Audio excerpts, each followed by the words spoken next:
Pai, amado Senhor, é chegada a hora da Tua Palavra, Pai, a Tua Palavra viva, a Tua Palavra que é rica, Senhor, a Tua Palavra que é eficaz, a Tua Palavra que vai no mais íntimo de nós, a Tua Palavra que é o nosso alimento e que nos santifica, Papai. Neste momento nós pedimos ao Senhor, Pai, que o Senhor venha falar ao nosso coração, Pai, aquilo, Senhor, que nós precisamos ouvir, a Tua Palavra que nos aviva, Senhor, e em nome do Senhor Jesus Cristo nós oramos a Ti. Amém. Amém? Bom, gente, antes da gente começar em Mateus 20, eu queria dar uma refletida sobre o nível da nossa confiança ao Senhor. Porque para o cristão, ele viver uma vida em Deus, é uma vida de desafios. Por quê? Porque vem confrontar a nossa visão. Você parou para pensar que nós, os cristãos, que andamos no Senhor, não tem nada a ver com aquela visão que nós temos, os costumes que nós vivemos? Muitas das vezes a gente vai olhar situações que na palavra de Deus, se você olhar para a palavra e olhar para a situação que você está vivendo, a palavra de Deus vai confrontar essa situação que nós estamos vivendo. E se nós não estivermos firmes no Senhor, a gente vai ser dirigido pela nossa visão. E quando nós nos tornamos dirigidos pela nossa visão, gente, a gente entra numa confusão. Porque viver uma vida com Deus é uma vida, na palavra de Deus, e não na nossa visão, e nem no nosso sentimento. Olha o que o salmista declara no Salmos 23, não precisa ir lá não, só para eu falar, no versículo 4: ainda que eu andasse pelo vale da sombra da morte, não temeria mal algum, porque Tu estás comigo, a Tua vara e o Teu cajado me consolam. Olha que interessante, a gente percebe que viver uma vida com Deus não é uma vida isenta de problemas. Mas se você olhar na Bíblia, todos os problemas que se levantaram contra o povo de Deus foram problemas para promover o povo de Deus. Olha que declaração que ele faz: ainda que eu andasse pelo vale da sombra da morte. Ou seja, às vezes nós vamos passar por vales, por lugares desafiadores, problemas vão se levantar na nossa vida, mas o Senhor está conosco. É isso que é o segredo de uma vida vitoriosa, sabermos que o Senhor está conosco. Isso faz a diferença para muita pessoa. Por quê? Porque se eu sei que Deus está comigo, não importa onde eu estiver, eu tenho paz,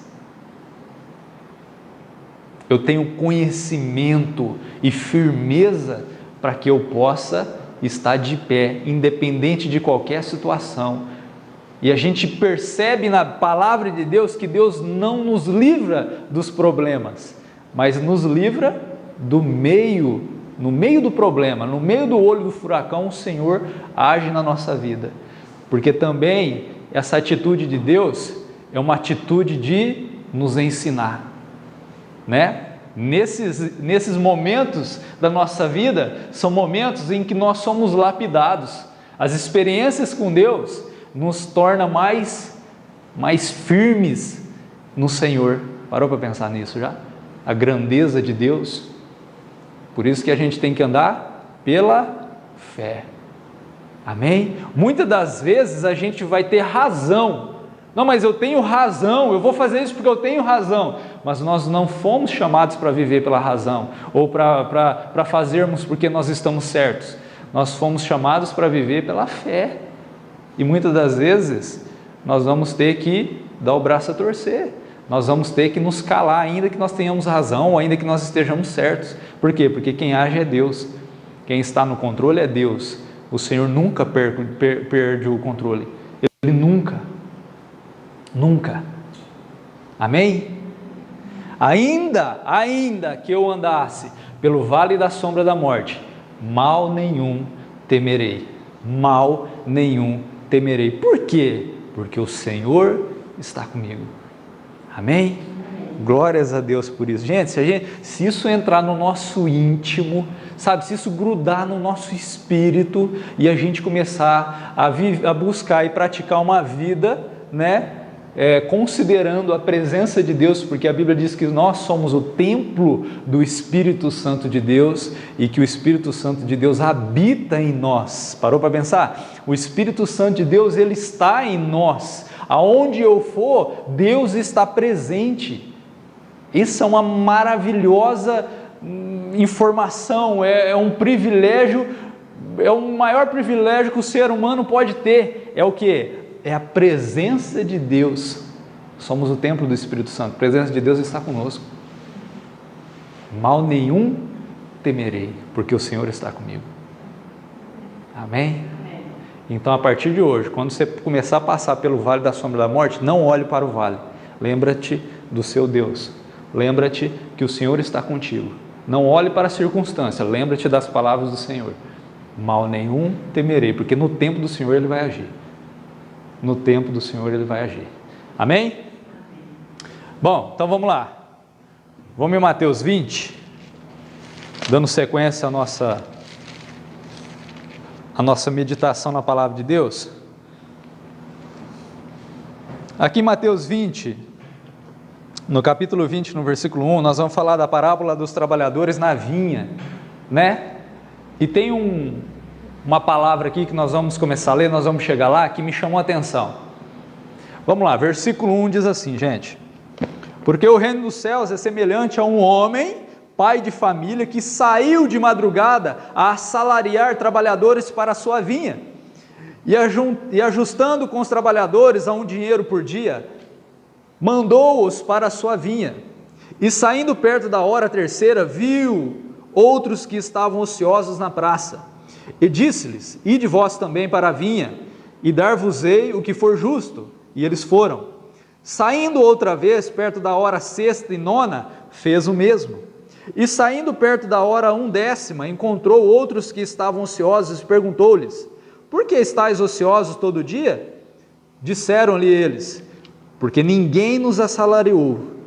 Diz-lhes ele: ide vós também para a vinha e recebereis o que for justo. E aproximando-se a noite, diz o senhor da vinha ao seu mordomo: chama os trabalhadores e paga-lhes o salário, começando pelos derradeiros até os primeiros.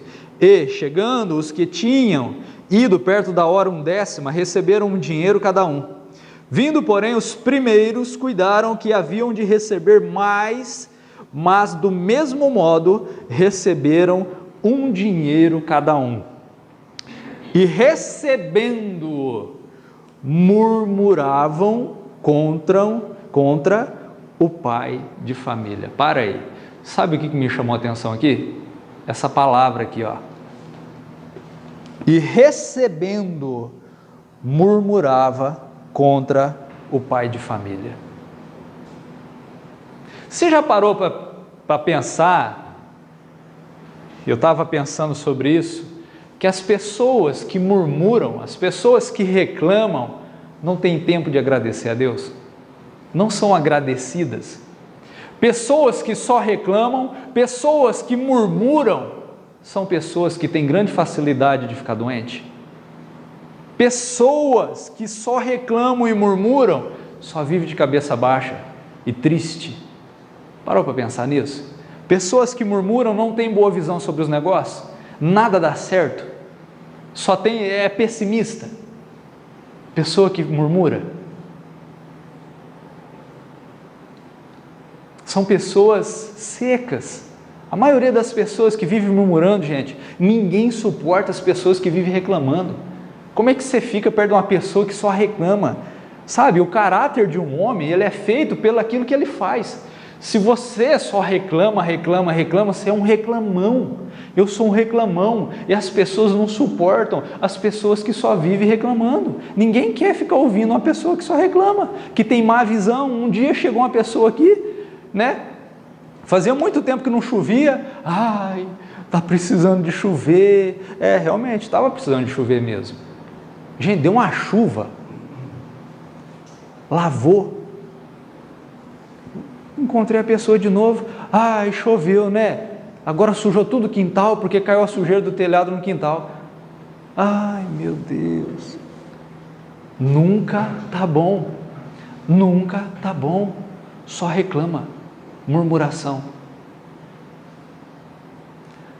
Sabe por que o povo de Deus, não todos, mas a maioria das pessoas que não prosperam na vida, se você ficar um tempo com elas, habitando com elas, você percebe que elas são pessoas que só reclamam. Gente, quem só reclama não olha para as perspectivas, não olha para as oportunidades, as portas abertas.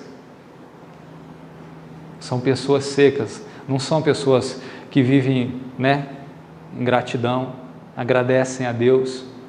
Nós temos exemplos na Bíblia, principalmente o exemplo maior que nós temos na palavra de Deus é aquele povo que vivia no deserto. Era um povo que só reclamava, só murmurava contra o Senhor. Muitos morreram ali no deserto. Por quê? Porque só reclamavam. Viver uma vida com Deus é uma vida em que nós temos que ter em mente que devemos passar o controle da nossa vida para Deus. Porque murmuração é sinal de resultado insatisfatório. Eu tinha uma expectativa, mas não aconteceu conforme eu queria. Eu começo a reclamar, eu começo a murmurar. E andar com Deus, gente, é uma aventura. É fiar, é confiar no Senhor e esperar o seu agir. Se a gente vive uma vida, falar, eu vou me converter ao Senhor, mas se a gente não entregar na mão do Senhor e descansar, nós vamos criar resultados na nossa cabeça e muitas das vezes a gente vai se pegar controlando Deus, querendo controlar situações, querendo controlar Deus. Ninguém consegue controlar Deus. Então nós temos que colocar tudo na mão do Senhor, entregar o controle. Nós temos esse espírito de controle, de autocontrole. E uma vida cristã verdadeira não é uma vida que eu esteja no controle, mas eu pegar esse controle e entregar na mão do Senhor. E viver a presença do Senhor, viver os planos do Senhor. Uma que nós não temos controle de nada. Pessoas que murmuram demais são pessoas controladoras, que querem controlar a vida dos outros, quer dizer que os outros têm que fazer, ficar falando que os outros têm que fazer. Não, você tem que fazer assim, você tem que ser assim, você tem que buscar assim, Não. E reclamam por quê? Porque nós não temos controle de nada, gente. Por isso que muitos dos murmuradores, dos reclamão, vivem desse jeito. Por quê? Porque não consegue ter o controle da situação. Não consegue chegar ao resultado que quer. Mas eu quero que vocês guardem na cabeça de vocês. Aquele que murmura, aquele que reclama, não tem tempo para agradecer. Amém? Aquele que reclama, vou falar de novo, aquele que reclama, não tem tempo para agradecer. É uma pessoa seca. Jesus falou assim: se os teus olhos forem bons, o teu corpo terá luz. Mas se você tiver maus olhos, trevas. Então nós podemos tirar várias coisas dessa passagem. Se eu tiver maus olhos, pessoa que reclama, os murmuradores, que só reclama, tem maus olhos sobre as coisas, então não prospera, não flui, o negócio não vai.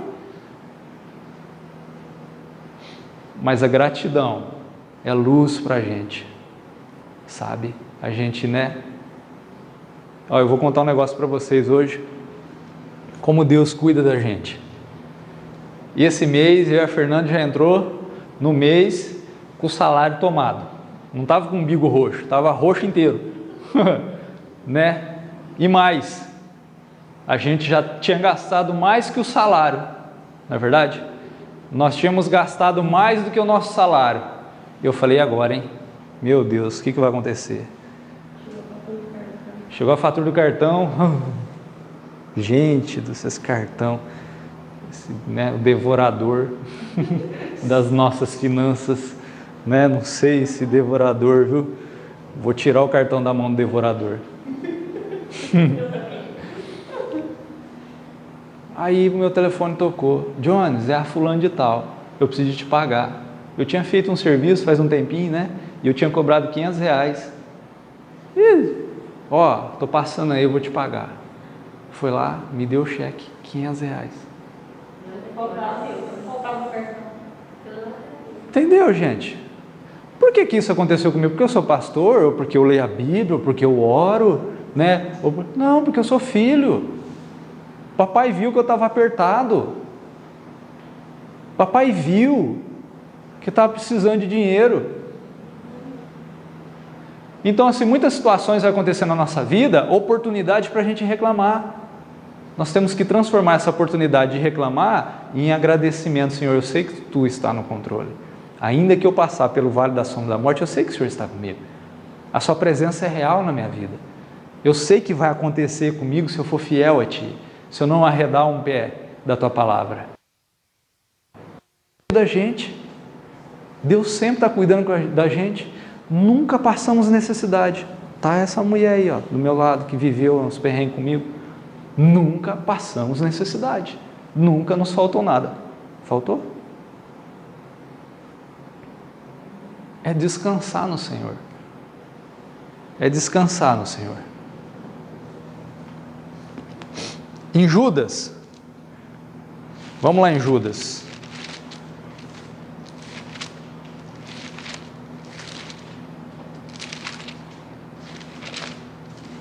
É lá no finalzinho.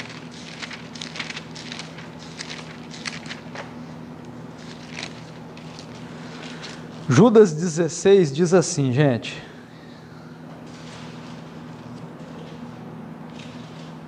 Judas não tem capítulo, viu? Diz assim, Posso falar?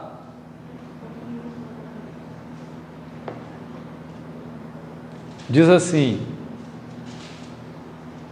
presta atenção aqui então, vocês não acharam, senão a gente vai enrolar.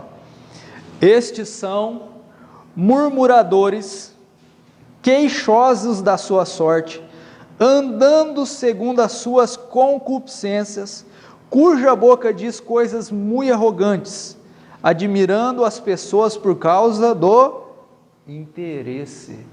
Olha que interessante. Qual que é o perfil de uma pessoa que só reclama? Está aqui, Ele anda segundo as suas concupiscências. O que é concupiscência? Palavrinha difícil, né? Desejo, cobiça. Ele anda segundo a sua cobiça. Ele quer que aconteça da sua maneira, no seu tempo, da sua forma, quer controlar as pessoas, quer controlar situações, quer controlar o agir de Deus, querendo que Deus atue no seu tempo, por causa da sua cobiça, por causa do seu desejo. Não acontece da sua maneira, murmuração. Amém? E cuja boca diz coisas muito arrogantes, admirando as pessoas por causa do interesse. Olha que interessante, né? Como é ruim ter pessoas desse jeito do nosso lado. Aquele que admira pessoas por causa de interesse, esse é um bajulador. Ele é um bajulador. Amém? Hipócrita, é uma pessoa hipócrita. Você percebeu que na palavra de Deus, você vê muitas vezes Jesus confrontando os fariseus e mestres da lei por causa da sua hipocrisia. Direto você vê isso, né? Uma pessoa hipócrita, acho que deve causar muita raiva no Senhor. O que o Senhor disse mesmo para a samaritana? Que nós devemos buscar o Senhor em verdade e em espírito. Os verdadeiros adoradores, dos tais qual Deus procura. Deus está procurando corações verdadeiros, de verdadeiros adoradores. E o verdadeiro adorador é aquele que está disposto a fazer a vontade de Deus. Na verdade, a adoração não está em nós abrir a nossa boca e cantar e louvar o Senhor. A verdadeira adoração é reconhecer quem é o Filho de Deus e fazer a sua obra. Lembra daquele leproso que chegou, a Bíblia diz assim, o leproso chegou e o adorou dizendo, Senhor, se quiseres, pode me tornar limpo. Aí o Senhor falou para ele, quero ser limpo. A palavra diz assim, que o adorou dizendo, ou seja, no momento que ele reconheceu que Jesus tinha autoridade como Filho de Deus, ele adorou Jesus. Essa é a verdadeira adoração. É a gente reconhecer quem é Jesus e fazer a sua obra. Amém? Então vamos voltar lá.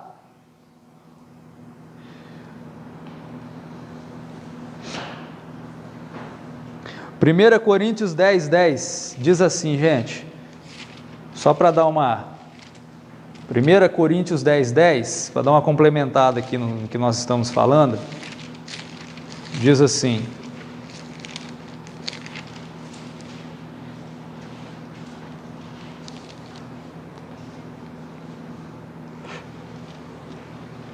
amém? Vou tomar uma aguinha aqui enquanto vocês procuram. Diz assim: e não murmureis, como também algum deles murmuraram e pecaram e pereceram pelo destruidor. Aqui está falando do povo que passou no deserto. Saíram do mundo, né? Saíram do Egito, 600 mil homens, fora mulheres e crianças, da idade de 20 anos para cima, aqueles homens que saíram do Egito, a não ser Josué e Calebe, todos morreram ali, por causa da murmuração. Você parou para prestar atenção que todos aqueles, eles estavam indo, né, eles tinham um destino, eles estavam indo para um lugar, uma terra prometida, que emanava leite e mel, amém? Por causa da murmuração, não conseguiram herdar aquilo que era já deles. Era uma viagem de 11 dias, demoraram 40 anos. Gente, tem muita gente no nosso meio que vai ser salvo, mas vai viver uma vida amarga aqui na terra, por causa da murmuração, porque tem maus olhos. Porque a murmuração, ela é que nem um câncer, ela vai nos secando, nos atrofiando, nos definhando, né? Vai cada vez mais, ele vai apagando a nossa visão, vai murmuração. E você parou para pensar outra coisa? Que uma pessoa que vive em murmuração e reclamação sempre está olhando para trás, reclamando das coisas que aconteceu. Aconteceu o negócio lá atrás. Foi assim, assim, assado. Não sei o que lá, gente. Quem vive desse jeito, vive patinando. Não é verdade? É que nem nós falamos aqui no sábado. Lembra da história do trator que eu contei? Que eu vi um tratorzão, um jundirzão, né? Coisa mais linda, eu gosto de máquina. Trator com mais de 200 cavalos. Coisa mais linda, robusto. E ele estava gradeando uma terra. A hora que ele entrou na curva assim, né, na boca da curva, porque tinha barro ali, a grade sentou no chão e ele começou a patinar. Patinou e ele parou, ele só patinava, não ia, não conseguia sair dali.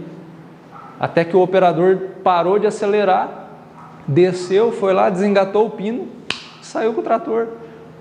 São pessoas que vivem no passado, agem dessa mesma maneira.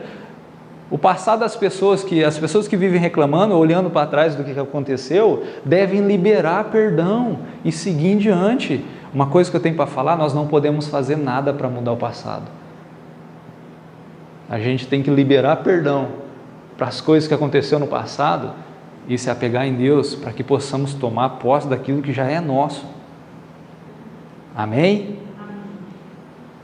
Então a gente às vezes fica com aquela grade, né? Aquela grade aradora engatada e fica patinando. Com grande potencial a gente não consegue fluir, a gente não consegue desenvolver. Desce do trator, sabe? Puxa o pino, deixa aquilo lá para trás. Passou, esquece. E segue em frente.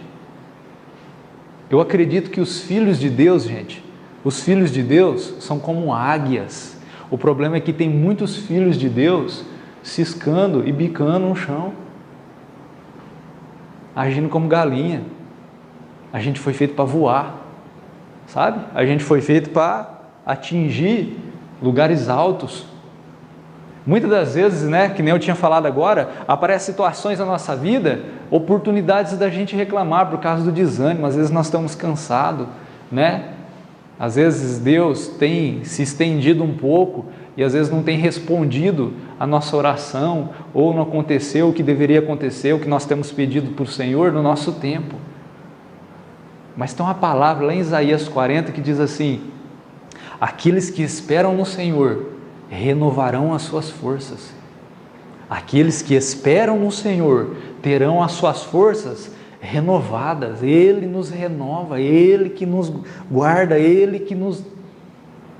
Aí a palavra diz assim: subirão com asas de águias, correrão e não se cansarão, caminharão e não se fatigarão.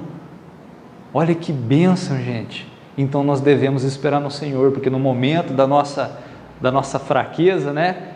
Quando a gente sentir, nossa, eu não estou aguentando mais, você sentir que bater aquilo dentro de você, o Senhor vai vir com renovo, vai renovar as nossas forças.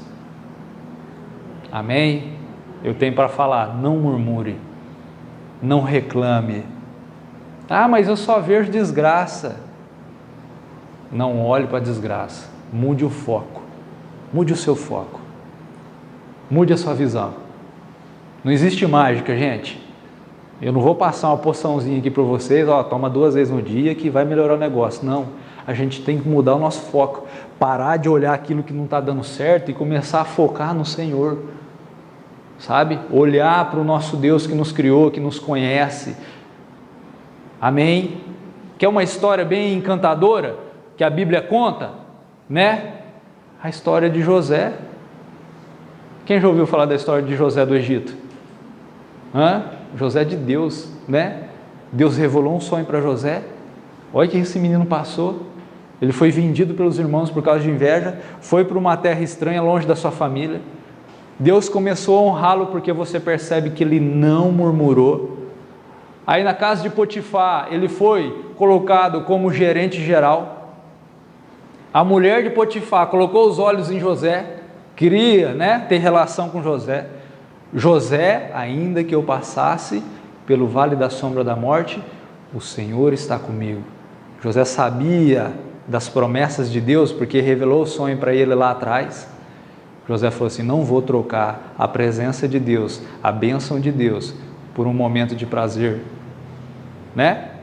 E por causa da fidelidade dele a Deus, o negócio se agravou. A hora que ele estava começando a subir um pouquinho na vida, o negócio se agravou. Ele foi injustamente condenado por um crime que ele não cometeu. Gente, sabe o que acontece? Muitas das vezes a gente começa bem, mas no meio da caminhada acontecem situações que a gente se rebela. A gente tem que tomar cuidado com isso. José não se rebelou. O que ele podia ter feito? Agora você quer saber? Ele foi para a cadeia, né? Eu estou longe da minha família, meus irmãos não gostam de mim. A hora que eu comecei a crescer na vida, vieram e cortaram o meu barato. Você quer saber uma coisa? Vou fazer uma tatuagem aqui e vou virar um bandido dentro dessa cadeia aqui. Vou tocar o fogo em todo mundo. Foi isso que ele fez? Não. Aonde, lá na cadeia, ele pegou e transformou aquele ambiente. Por quê? Porque nós não somos termômetro. Não é o ambiente que determina, né, quem nós vamos ser. Nós somos termostato. O que o termostato faz? Ele que determina o clima do ambiente. E foi isso que José fez. Lá na cadeia, ele organizou a cadeia, ele foi fiel a Deus. E a chave para o sucesso de José foi não reclamar. Você não vê nenhum momento na Bíblia escrito assim: e José reclamou, e José rebelou, e José não, ele não reclamou. É igual o nosso irmão Jó disse: eu sei que o meu Redentor vive. Então não adianta, a gente pode passar a situação que a gente estiver passando, nós temos que ter em mente que o nosso Redentor vive. Ele que se levanta ao nosso favor, é Ele quem nos livra do nosso inimigo, é o nosso Senhor Jesus. Amém, irmão?